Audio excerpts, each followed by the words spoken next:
Bismillahirrahmanirrahim. Kita lanjutkan kembali. Jadi kalau kita berbicara proses penyerangan dalam uh, network gitu ya, paling tidak kita mengenal dua jenis mekanisme penyerangan. Yang pertama adalah penyerangan yang kita sebut penyerangan bersifat pasif. Artinya saya hanya mengkoleksi data yang memang tersedia secara umum, publicly available gitu ya, dan memang ada di mana-mana. Kemudian yang kedua adalah aktif. Artinya saya secara aktif mencoba melakukan proses penyerangan. Nah, pasif ini pada prinsipnya sih gini, data itu memang memang ada, data itu memang ada tersedia dan nature alamiah dari data ini memang dia tersedia untuk umum, tersedia secara publik. Kalaupun toh misal tersedia secara publik, tersedia apa namanya, intinya itu walaupun dia kemudian mau disembunyikan sedemikian rupa, selama dia itu memang kategorinya adalah kategori publik, ya walaupun kemudian misal contoh kita taruh di folder tertentu itu ya yang kemudian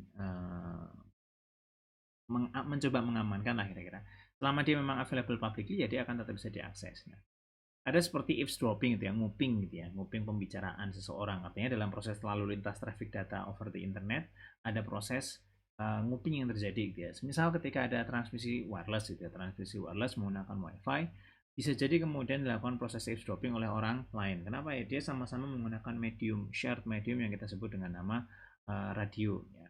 Ada pula sniffing gitu ya. Saya sudah menjelaskan di video sebelumnya tentang masalah sniffing ini. Jadi traffic yang kemudian lewat misal sebuah kabel, router dan sebagainya coba kita deteksi ya. Atau kemudian yang kita sebut dengan nama reconnaissance. Jadi reconnaissance itu melakukan semacam seperti sweeping gitu ya. Intinya menggunakan tools-tools yang memang publicly available, mengambil data-data yang memang publicly available. Secara effort itu jauh lebih mudah daripada eavesdropping ataupun sniffing. Nah, kalau aktif itu kemudian ada proses modifikasi yang terjadi, ada proses spoofing, penipuan area apa namanya source yang kemudian terjadi, atau kemudian serangan itu kita melakukan rainbow attack, melakukan proses serangan untuk kemudian mencari password-password tertentu, gitu. Ataupun denial of service yang menjatuhkan service orang lain, man in the middle di tengah jalan, kita mencoba memodifikasi tempering traffic, ataupun kemudian public key atau kunci-kunci pengamanan enkripsi yang kemudian berhasil kita ambil. Nah, kita ambil contoh misal ini reconnaissance attack. Jadi reconnaissance attack itu pada prinsipnya satu data itu memang sudah tersedia. Misal kalau kita berbicara mencoba menyerang seseorang gitu ya. Dari nama, alamat, tanggal lahir, nomor telepon dan lain sebagainya yang kemudian tersedia secara umum kita jadikan sebagai alat cross reference. Ya, kita mungkin bisa mengira-ira passwordnya apa berdasarkan misal kota kelahirannya apa, apakah dia punya hewan peliharaan dan sebagainya. Makanya misal suggestion untuk sebuah password itu jangan dekat-dekat dengan hal-hal yang dekat dengan kita ya, semisal nama anak kita, nama istri kita, nama ayah kita, nama ibu kita, nama ini dan lain sebagainya, hewan peliharaan dan lain sebagainya, itu sangat sama sekali tidak disarankan sebagai sebuah password. Nah, ini kalau kita berbicara dari perspektif sosial human gitu ya. Kalau dalam perspektif mesin misal ya informasi apa saja yang memang publicly available gitu ya. Saya sudah pernah ngasih contoh gitu ya ketika kemudian saya melakukan sweeping ke dalam sebuah mesin ya, semisal dengan sebuah software yang namanya Nmap. Di software ini biasa kita pakai untuk melakukan proses port scanning. Kemudian saya menemukan data-data seperti ini gitu ya. Misal saya menemukan data port yang aktif itu adalah 80, kemudian 443, kemudian saya menemukan 2082, 2083. Misal seperti ini. Maka saya bisa punya kesimpulan, oh ini softwarenya running C panel. Ya, dia running C panel yang kemudian kalau ada vulnerability di situ yaitu kemudian kita cari gitu ya. Nah, kita juga bisa melakukan sweeping port-port mana yang kemudian aktif, yang kemudian apa namanya dimiliki atau dilakukan oleh si server tersebut gitu ya. Jadi dia memang buka port tersebut karena memang ada kebutuhan untuk membuka gitu ya.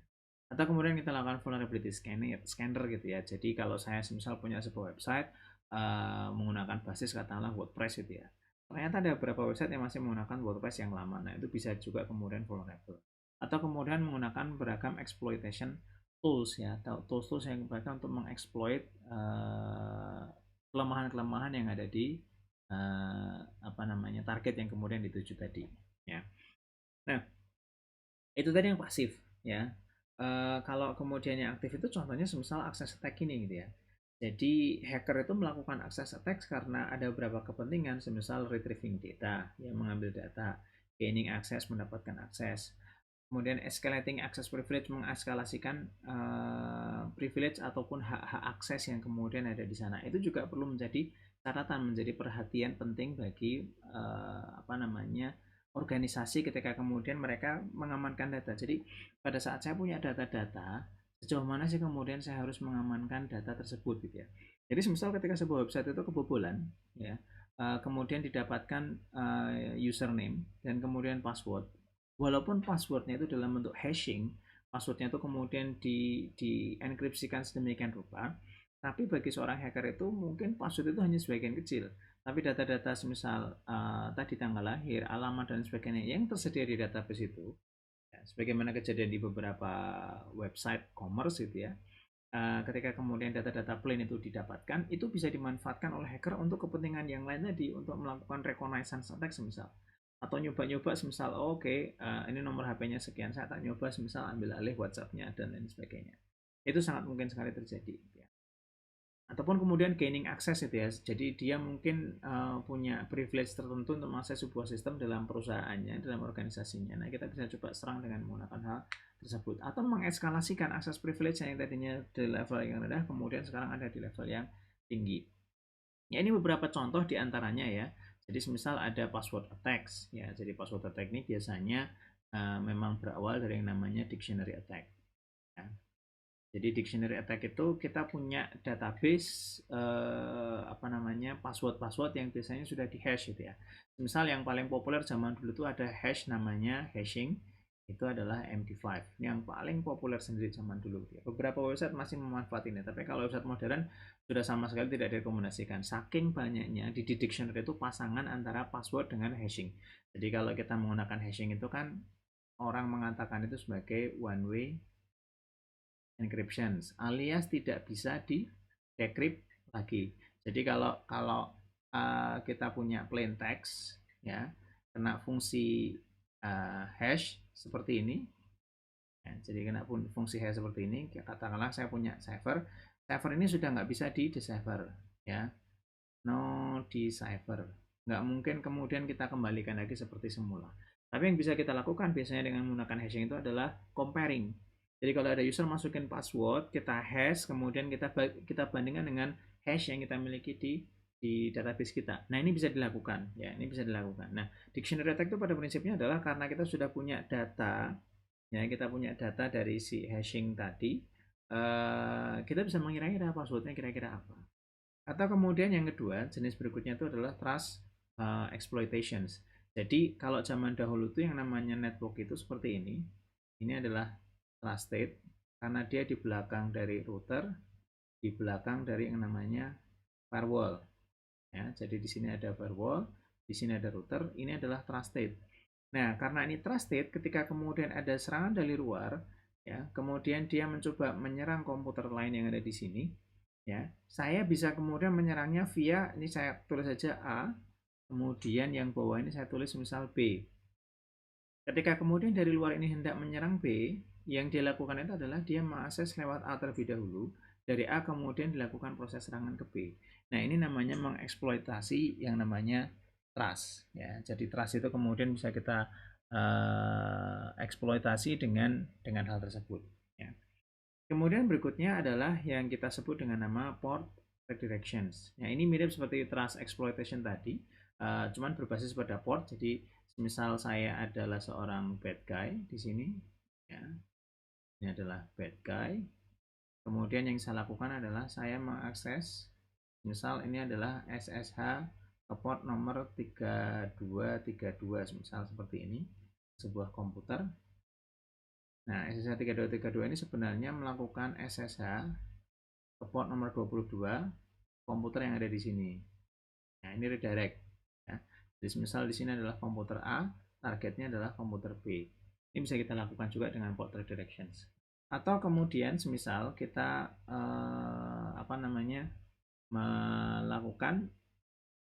melakukan yang namanya man in the middle ya. Jadi kita melakukan yang namanya man in the middle ya. Jadi man in the middle itu pada prinsipnya adalah ada dua orang bernama Alice dan kemudian Bob ya. Bob di sini mereka saling berkomunikasi satu dengan yang lain, tiba-tiba di sini ya itu ada pihak ketiga yang kemudian ikutan mendengarkan. Jadi misal di sini namanya adalah Charlie, pihak ketiga yang kemudian ikut mendengarkan. Itu man in the middle. Nah, dia bisa melakukan apa? Dia bisa melakukan misal seperti ini.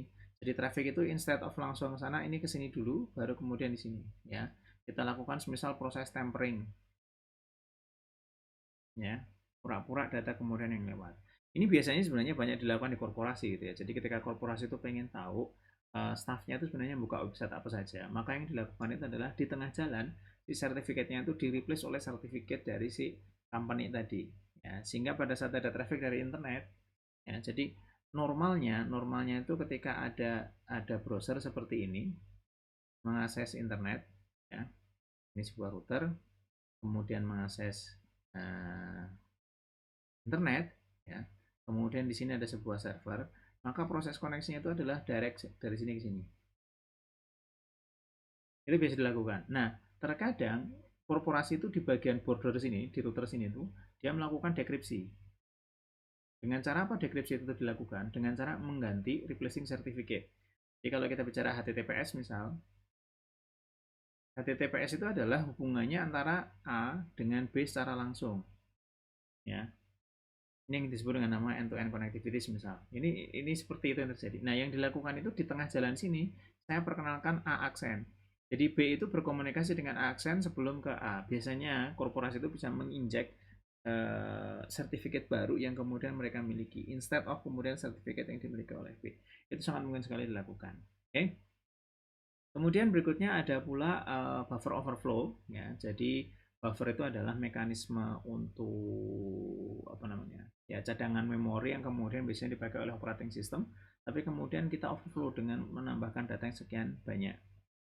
Ada pula seperti IP spoofing, ada MAC spoofing atau DHCP spoofing gitu ya. Jadi saya berpura-pura ya, pretend to be someone else. Ya. Pretend to be someone else. Saya berpura-pura menjadi orang lain, ya, sehingga kemudian saya bisa melakukan serangan atau menyerang orang lain.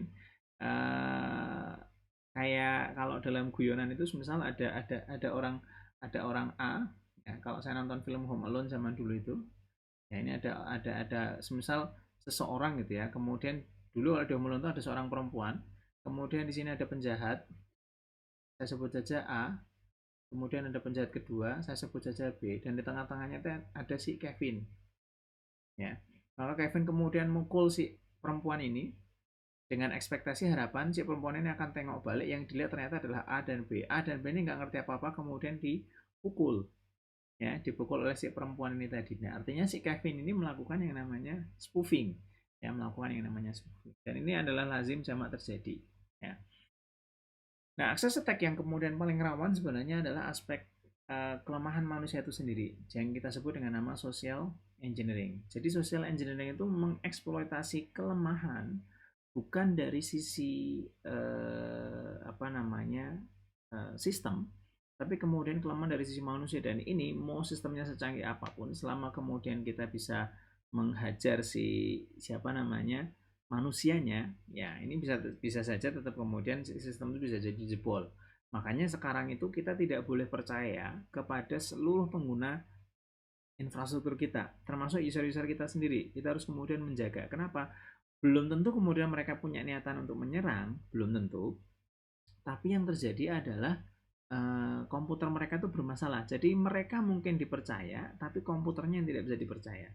Ya, ada beberapa kejadian, semisal yang pertama ini semisal adalah phishing.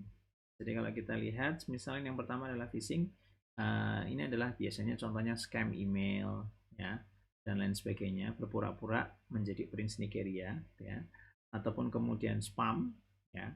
Kalau zaman dulu itu yang paling populer adalah iklan Viagra, Cialis dan sebagainya, itu pasti masuk spam. Atau kemudian tailgating. Tailgating itu berarti kita di belakang seseorang. Jadi misal ada orang baru ngambil duit di ATM, kita ada di belakangnya sambil kemudian ngintip-ngintip. Nah, itu namanya tailgating. Atau something for something, itu berarti kemudian kita membayar sesuatu untuk kemudian mendapatkan informasi sesuatu. Ataupun kemudian baiting, dengan kemudian ngasih bait, ya, ngasih umpan gitu ya. Jadi kalau orang ngeklik ini, mereka akan dapat benefit sekian, tapi ternyata di belakang layar mereka kemudian akan mendapatkan kerugian sekian. Nah, ini contoh bagaimana kemudian beragam jenis serangan-serangan yang terjadi. Nah, paling tidak kita harus mempersiapkan beberapa remedi-remedi gitu ya, atau obat yang kemudian bisa dipakai untuk kemudian mencegah serangan ini berlanjut ya. Jadi semisal bagaimana kita mencegah paket sniffing dari reading message gitu ya. Maka yang kita lakukan adalah kita semisal mengenkripsikan pesan ya. Kita encrypt ya, semisal dengan menggunakan public key. Dan nanti akan dipelajari sendiri ini, dan kemudian private key. Private kembali private key. Nah, ini bisa kita lakukan walaupun biasanya kemudian ada trade off secara performance. Atau kemudian bagaimana kita mendistribusikan kunci dengan cara yang secure gitu ya. Kita menggunakan yang pertama ini harusnya adalah menggunakan mekanisme symmetric encryption. Saya hapus dulu. Jadi yang pertama ini menggunakan yang namanya symmetric encryption. Ya, artinya kunci yang dipakai itu juga kunci yang dipakai untuk membongkar kembali gitu ya. Rumusnya kira-kira kayak gini kalau dalam matematika itu ada sebuah function enkripsi ya dengan menggunakan key tertentu yang dilewatkan kepada plaintext menghasilkan sebuah cipher ya sama dengan cipher. Terus kemudian ada inverse functions f-1 k c itu menghasilkan p. Ini adalah plaintext. Ini adalah symmetric encryption. Ini bisa kemudian kita mencegah dari paket sniffing. Nah, yang paling berbahaya sebenarnya adalah distribusi kuncinya.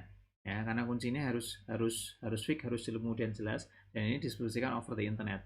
Nah, untuk mengamankan distribusi kunci ini biasanya kita memanfaatkan konsep public dan kemudian private key yang kita sebut dengan nama asymmetric. Ya, asymmetric kemudian encryption. Ya. Ada banyak cara yang kemudian bisa kita lakukan ya untuk kemudian menambah proses pengamanan. Semisal tidak menggunakan key yang sama berulang-ulang ya. Ada beberapa kasus website ketika kemudian mereka mengamankan, mereka menggunakan key yang sama berulang-ulang. Harusnya setiap ada user baru, key-nya juga kemudian baru gitu ya. Refresh keys frequently and do not derive keys from old ones ya. Jadi kita membuat sebuah key untuk kemudian menambah sulitnya enkripsi yang kita miliki.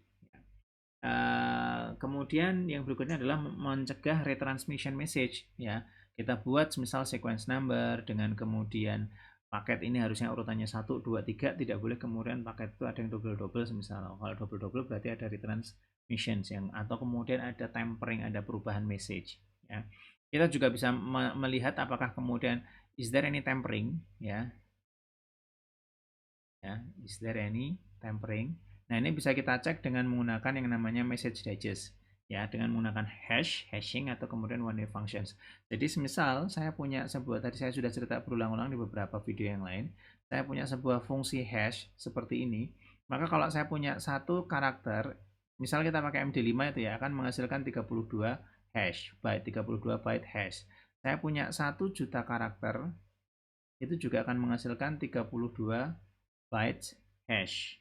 Nah, dengan cara seperti ini kita bisa meyakinkan bahwasanya message yang kita terima itu tidak mengalami proses perubahan. Oke. Yang terakhir adalah bagaimana kita memastikan message digest itu juga tidak dikompromis ya. Di sini pentingnya kemudian konsep yang namanya digital signatures dengan kemudian penambahan private key ya. Ini beberapa contoh yang lain, misal memastikan bahwasanya message dan signature itu berasal dari partner yang sama. Jadi misal di sini ada Alice, gitu ya, ada Alice dan kemudian ada Bob. Ya, ketika mereka kemudian berkomunikasi, maka mereka menggunakan, semisal Alice itu menggunakan public key yang public key punyanya si Bob. Maka ketika pesan itu sampai ke Bob, Bob itu akan melakukan proses dekripsi. Ini saya tulis enkripsi, kemudian akan melakukan dekripsi dengan menggunakan private key dari si B. Nah, begitu pula sebaliknya ketika B ini berkomunikasi dengan si A, si Bob berkomunikasi dengan A, maka pesan itu menggunakan public key punyanya si A. Maka kemudian ini enkripsi. Dekripsinya itu adalah menggunakan private key punyanya si A untuk mendekripsi pesan yang kemudian tadi dikirimkan. Nah, jadi kita bisa memanfaatkan two-way handshakes yang melibatkan proses enkripsi di dalamnya. Bagaimana kita meyakinkan handshake-nya itu tidak ada man in the middle attack gitu ya. Kita bisa menggunakan digital certificate yang dibind dengan public keys dan kemudian permanent identities. Ya. Kita juga bisa kemudian mencegah improper use dari services yang kemudian dilakukan oleh authenticated user. User itu kalau sudah terautentikasi, kita harus hati-hati jangan sampai mereka abuse. Mereka bisa login, boleh masuk, tapi mereka tidak boleh masuk ruangan-ruangan tertentu. Ibaratnya kalau kita datang ke airport, kita akan dicek tiket kita akan dicek misal boarding pass kita gitu ya. Ketika kemudian kita sudah masuk ke airport, itu bukan berarti kita bebas masuk semua tempat yang ada di airport. Ada authorized space yang tidak boleh diakses oleh orang-orang walaupun mereka sudah masuk. Nah, ini kita introduksi namanya akses kontrol ya. Biasanya kalau dalam konsep pengamanan itu nanti kita akan kenal yang namanya RBAC. Ya, role based access control. Nah, kita juga perlu mencegah dari serangan virus itu ya, merestrik akses dari luar. Kita juga bisa mencegah dari yang namanya unwanted traffic data gitu ya, ataupun malicious message gitu ya. Kita tambahkan filter, kita tambahkan firewall, kita drop kalau ada paket-paket yang aneh gitu ya. Kita juga bisa meminimalisir number of attack point, serangan-serangan yang kemudian terjadi. Ya ingat, kita mungkin butuh untuk mengamankan 100 jendela, tapi bagi seorang penjahat cukup satu jendela terbuka dia bisa menyerang kita. Maka dari itu kita harus memahami kira-kira service apa yang kita buka. Jadi kita berpikirnya itu semua harus kita tutup dan kita buka hanya beberapa service saja. Demikian insya Allah akan kita lanjutkan di video berikutnya. Terima kasih.